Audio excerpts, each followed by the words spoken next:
I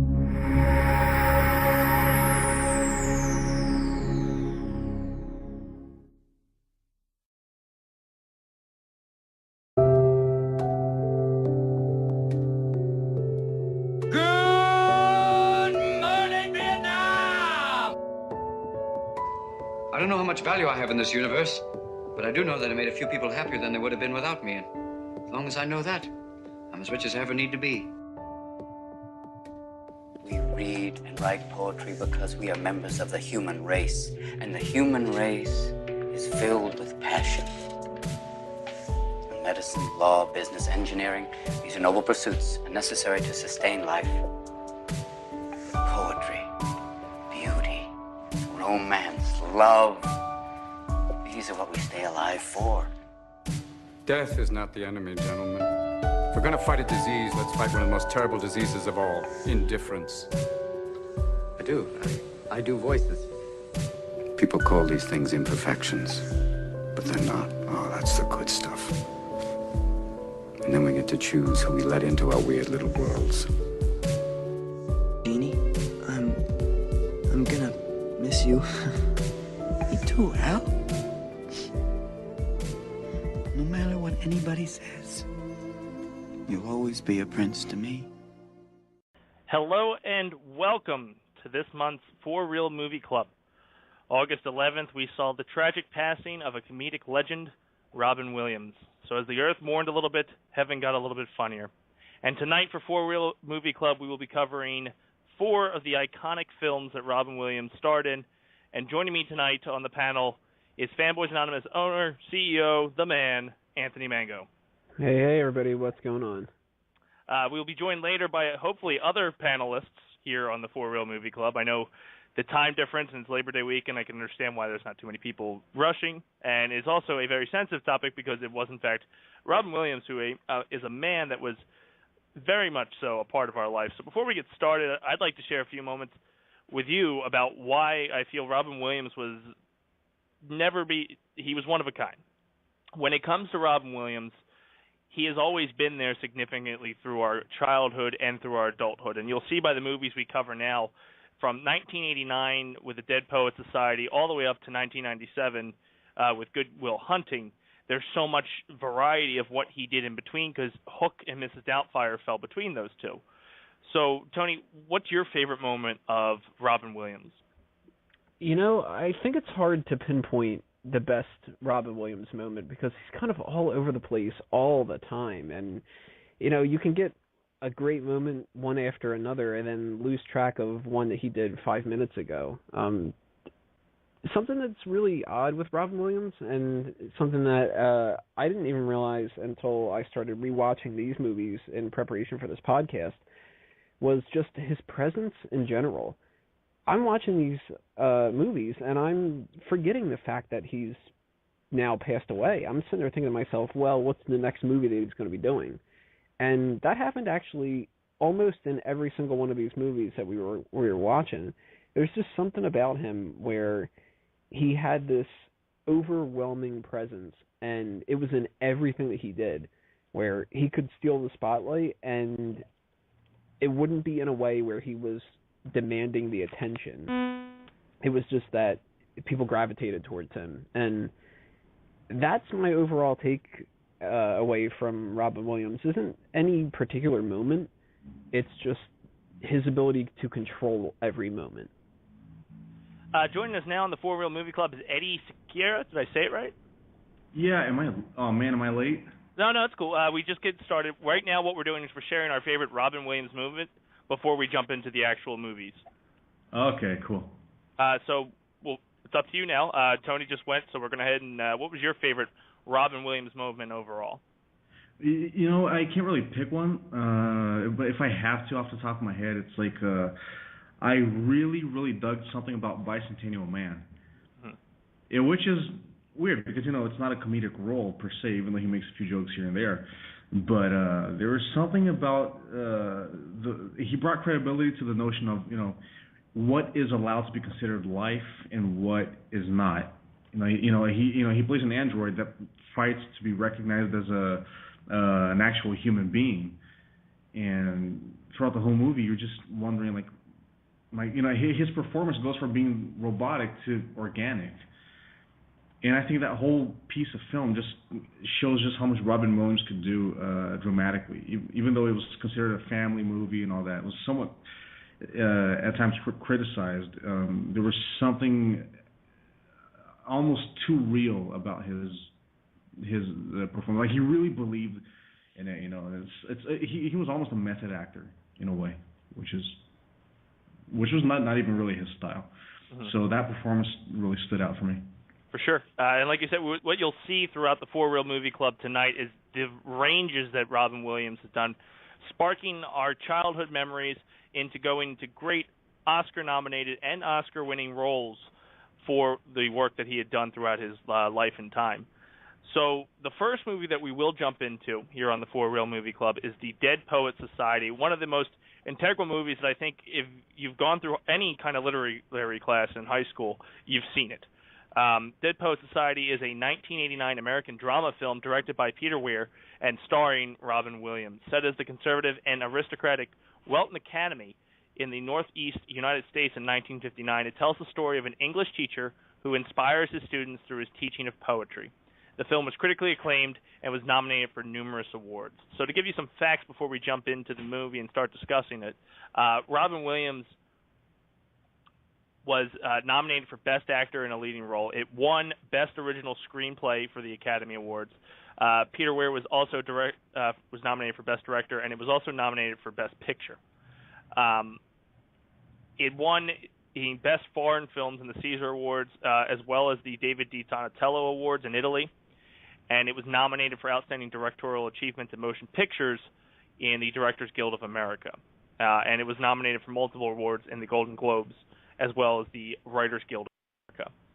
Again, this is a film that was set in 1959, and it's following an academy where Robin Williams said as the teacher, and one of the most infamous lines from this is, "Oh, Captain, my Captain," from the reference to the Walt Whitman poem, and it's been used several times throughout different, cartoons, movies, such like that. I was watching the Avengers cartoon today, and Hawkeye used the "Oh, Captain, my Captain" when referring to Cap during a battle. So one thing we want to talk about first when it comes to the Dead Poets Society, and I'll start with you, Tony, what kind of impact does this movie have on a culture? Well, it's I don't want to start this off in a bad way, but it had both a positive and a negative, and I kind of would lean more towards a negative one. After this movie, the phrase "carpe diem" became super popular, and people ran with it in the wrong way. There are a million different people out there that fall into this it's, I don't want to say rut, but this kind of peer pressure mentality where there's an idea that's interesting and it's above what they can really produce on their own, so they latch onto it and they kind of manipulate it in a way that fits their own ideas. And this movie promotes the idea of carpe diem, seize the day, stand out, do what makes you feel good, be original, and whatever. And a lot of people that had seen this movie or had just heard the phrase because other people had seen it took carpe diem to mean make a bunch of mistakes and be an idiot and take a bunch of risks and do stupid stuff and it'll all be okay. And it's not the intention of the movie to do that at all. And it's certainly not, inspired by Robin Williams' performance or anything, but this movie had a big impact on pop culture from that phrase alone. And unfortunately, a lot of people just are stupid and they took it the wrong direction, because this could have had a better impact and it could have been something that really gets the shy kid to break out of his shell, or the kid who is in a shitty household with his parents to be able to fight back. And there are people that take the opportunity after watching this movie and they learn from it and they take it in the right direction, but there's also far too many people that just have another catchphrase that they can throw out there, and that's a shame. Eddie, what were your feelings on the cultural impact of this movie to society in general? Well, this is kind of weird because let me tell you something. When this movie first came out, I was 6 years old, right?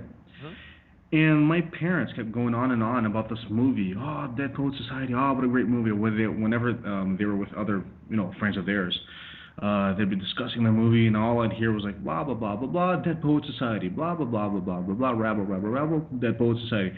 So it's for many years, for like 10 years, it just stuck in my mind. Like, oh man, this is one of those serious movies. One of those like how should I put this? Those movies that have a certain finesse to it that bring that sometimes Hollywood just once or twice a year there's a fantastic movie, or at least they used to be, that came out of Hollywood that was just very adult. It's very philosophical, very and because of the academic nature of the movie, taking place in the Ivy League prep school.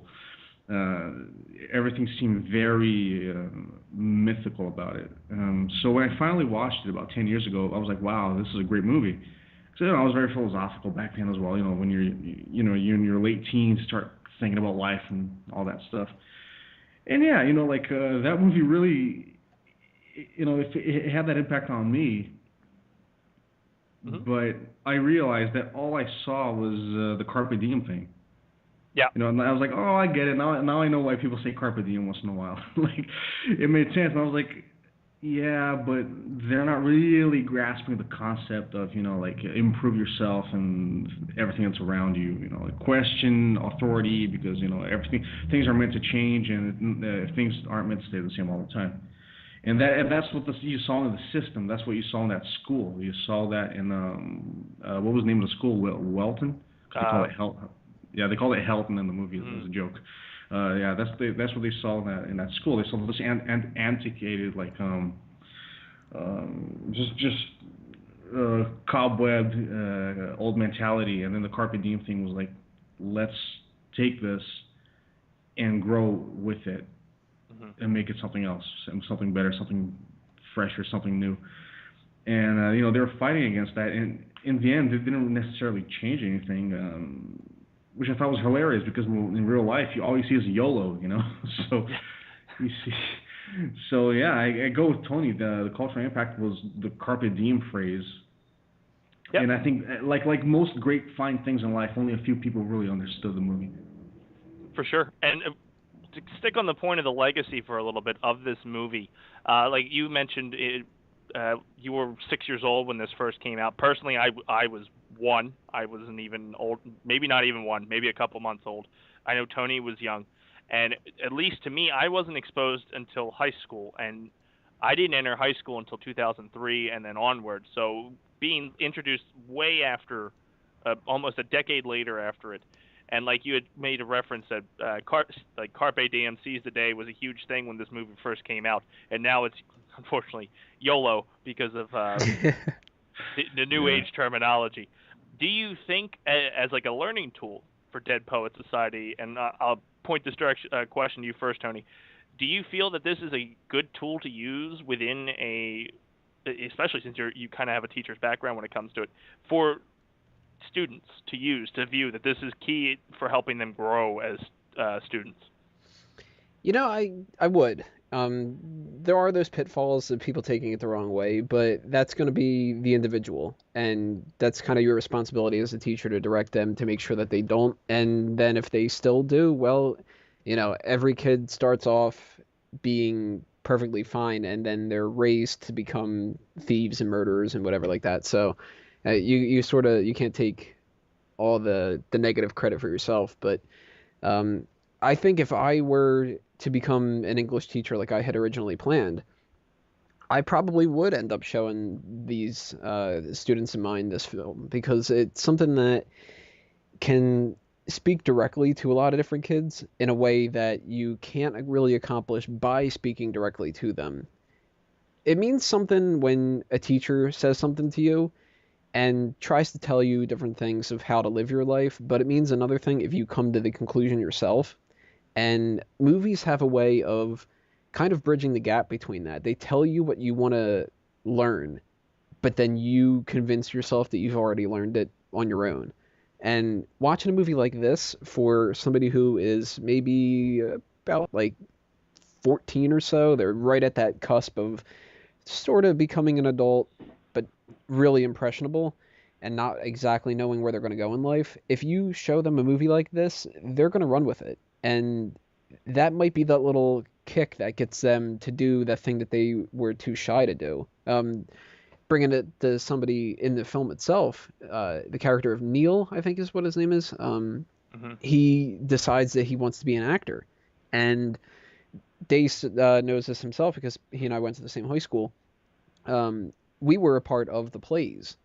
And I actually originally didn't plan on ever doing that in high school. But something just kind of started bothering me a little bit, and I felt the need to get out there and join some more clubs and stuff. And when we were doing our auditions, one of the first days that we were doing that, I almost went home and decided not to do it. And I just decided to go and take the different hallway, and I guess I'm walking there. And now I guess if I'm walking there, I guess I'm heading towards here. And it was just sort of like my mind in self-propelled mode. And it's one of the best decisions I've ever made in my entire life. And seeing a movie like Dead Poet Society probably would have gotten me to make that jump a year or two beforehand, and I would have had 4 good years about that in high school instead of 2. So I would definitely show this to people for that kind of a purpose. Eddie, what do you think? Do you think this is a good tool to help mold young minds and push them into a direction within the teaching systems? That's extremely it's extremely difficult to pinpoint exactly what is a good influence and what's a negative influence, regardless of film or actors, regardless of production, regardless of media. It could, sometimes a song will influence someone, sometimes a book will influence someone. Actually, books influence people more than movies, I feel. But Dead Poet Society, I mean, if I look at, I don't know, maybe I'm just an old fart, but if I look at a younger generation, I mean, they're just on their iPhones all the time. I mean, their attention span is absolutely zero. I mean, the average 14, 15-year-old kid, man, let's even say 17-year-old, why not, will watch, they'll start watching the first 5-10 minutes, and then they'll just like, drop down the stair below the desk where his phone is, so he's tweeting, twatting, whatever the hell he's doing. So, like 10 years ago, I'd say, yeah, this movie's mandatory, just like any thought-provoking film should be. But now it's hard to answer that question. I feel yes, but maybe I think it's something that, inevitably people will find on their own. Because Robin Williams is such a huge name attached to the movie, it's not just something that, like it's gonna pass by. Even people who are just into the, for lack of a better term, dick and fart jokes, they're just gonna go to the obvious slapstick comedy Robin Williams movies, which are tasteful, by the way. But inevitably they're gonna sift through some of his more existential movies like Being Human, Patch Adams, and some such. It's very subjective to say that it would be positive or not. It might seem boring. I mean, I remember there were movies I used to watch in high school. I was like, oh my god, kill me now. I can't even remember what those movies were. Some stuff from the 50s or 60s or something. I think we watched West Side Story for music class, and it was boring as hell. I'm sure today I'd have a different opinion, but back then it was just like, screw this. Yeah. I want to play Mortal Kombat, So it's hard to say, as much as I want to say it's fail-proof and the system can be improved by just adding this and that, it's impossible to tell. I think it's in small steps. We get to see what works and what doesn't.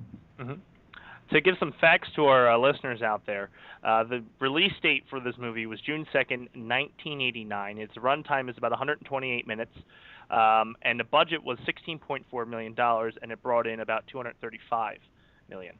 So what we like to talk about here on the For Real Movie Club is also the casting and some of the roles. And obviously, Robin Williams is the common theme throughout the night, and he was the lead role as John Keaton, the teacher. But 2 names that are attached to this project were really young at the time And if you think about it, Rob Sean Leonard as Neil Perry, the one who ultimately committed suicide, spoiler alert, he ends up playing Dr. Wilson in Dr. House, in the TV show House. And then, of course, a young Ethan Hawke was Todd Anderson. As always, we go around, we like to see, was the casting done well? Was it appropriate? And keep in mind that for at least Robin Williams at this moment in his career, he only had about 4 things behind him work-wise when it came to filmography. He was infamously known for his work on Mork and Mindy, a very comedic role. He went into Popeye in 1980, and then he had Good Morning Vietnam in 1987. So at 1989, in this moment of Robin's career, and I'll start with you again, Tony, do you feel that Robin Williams was a good cast for the lead teacher and more or less a serious role compared to what he'd been doing in the past? Perfect for it. A lot of times if you cast somebody who seems like they're the total opposite of what the part is, it ends up being better than if you would have just gone with somebody who would have been typecast as that. A lot of people complained about Heath Ledger, and I'm one of them, and he ended up being a great Joker. Actually, a lot of people even complained about Robert Downey Jr. for Tony Stark, and again, ended up being somebody who now people are saying nobody else can play the part. So Robin Williams was in a weird spot because he hadn't really become as much of a megastar as he eventually would, and he was just known from a silly TV show. But there's something behind Robin Williams in almost all of his roles where I wouldn't necessarily say it's just like a likability factor, but it's this sort of tangible, I don't know, this genuine driving force behind pretty much everybody that he plays in every kind of possible role, where you believe that he's that character, and it's not just because he's a good actor, it's because he molds that character to fit his own self. This is the type of movie where he doesn't have to be the bouncing around and going crazy type of role, and he does that a couple times here and there. It's a little bit peppered throughout, and oddly enough, that's when it feels weird. But you don't have to always be on, and a lot of comedians feel like they need to do this, and it's nice to see the other side when he can actually relax and he actually has his sympathies come out and his more emotional side and his sensitivities come out. And that was something that you don't get to see in a lot of these other movies, but he clearly had behind him, and that's why he was able to pull this off so well. You believe that when he talks about paying attention to the beauty that is going on around you and the little things that matter and trying not to take things as seriously as you necessarily should, that probably is what Robin Williams believed himself. So I think that he was perfect for this role, and if they would have cast somebody else, I doubt that this movie would have gotten anywhere near as much attention as it did. Eddie, your thoughts on Robin's casting at this point in his career? That's a bold move, definitely. Even though I found Good Morning Vietnam to be way more of a drama movie, his character was still very much comedic. You know, he made way too many jokes. But I think it was the next logical step in his career. I mean, I'm sure there was a lot of talk between agents and movie studios, because it's not only usually their personal decision. You know, there are a lot of factors involved, not only the casting agency or whatnot. So I don't know. It seems very natural. Maybe it happened by accident, or maybe it was very thought out. I don't think anybody involved with that project really knew they were out to set perhaps a new standard in as far as movies about classrooms and literature go. But stars aligned. I think the casting was excellent. Who knows if it was intentional or not? I don't know too much about the background itself.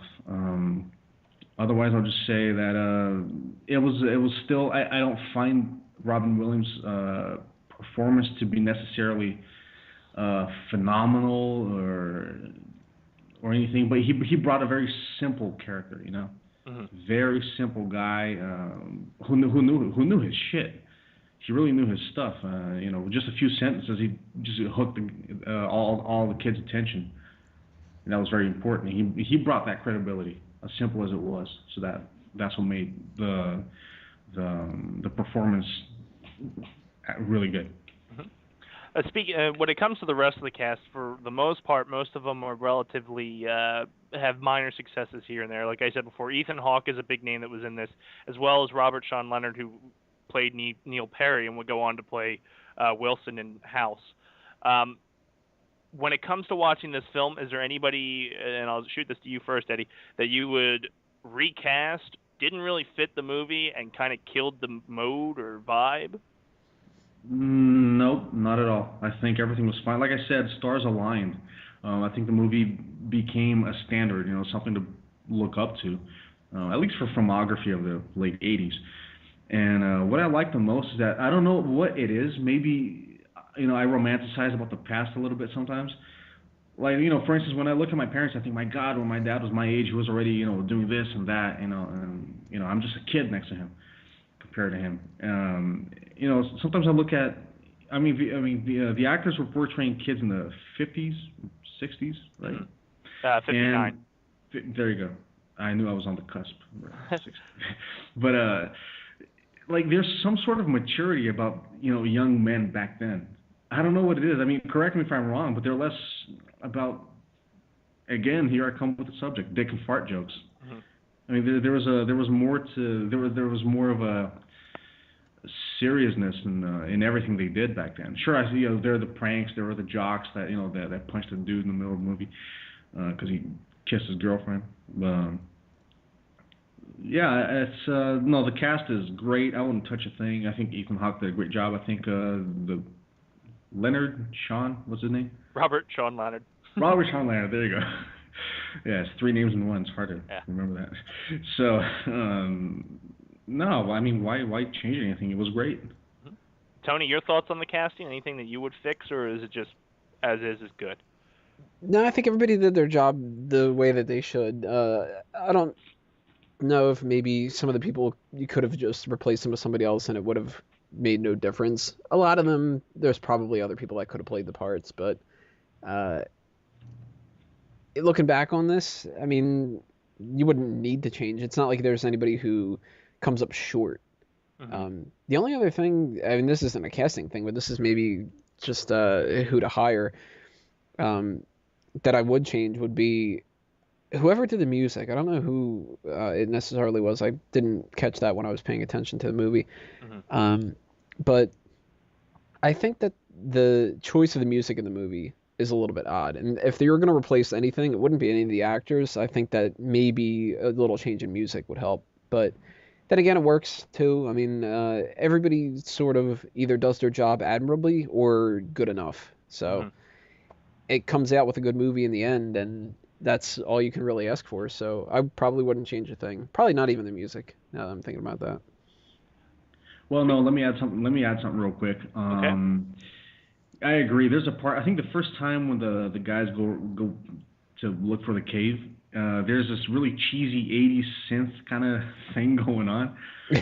And I'm thinking, oh man, this is the only thing that kept the movie from becoming this really great masterpiece, because it drew me back into the possible low budget, where they have to cut costs somewhere. I'm sure Robin Williams is one of the higher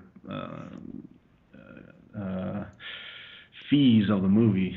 So I was like, man, really, synth 80s, like Casio, Roland, synth, whatever. Come on, man. But the rest was, the rest of the music was good, except for that one part. Maybe there was another, but that's it. Okay. So what we'll do is, before we move on to the next movie, what we want to do is our high points, low points of the movie. We'll start with you, Tony. What is your high point and low point of Dead Poet Society? Low point, I would probably say the music, for the reasons that we just touched upon. High point, it's either got to be Neil's story for how brutal it is, and something I want to mention real quick about that. I don't know if this was just implied or I took it the wrong way or whatever. Was he supposed to be gay as well? I always got that vibe. I didn't see it at all. But, I mean, it was an all-boys school. You can never really... sexuality was never truly touched upon, except for several moments, but anyways.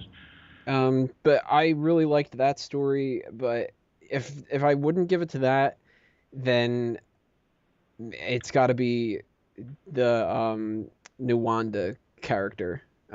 Specifically the one line in there, "Damn it, Neil, it's Nuwanda," and his veracity to be able to just stick to his guns and everything like that. I really love that. Oh, you know what? Actually, one other thing I want to mention. That was another highlight, and probably my favorite line in the entire movie.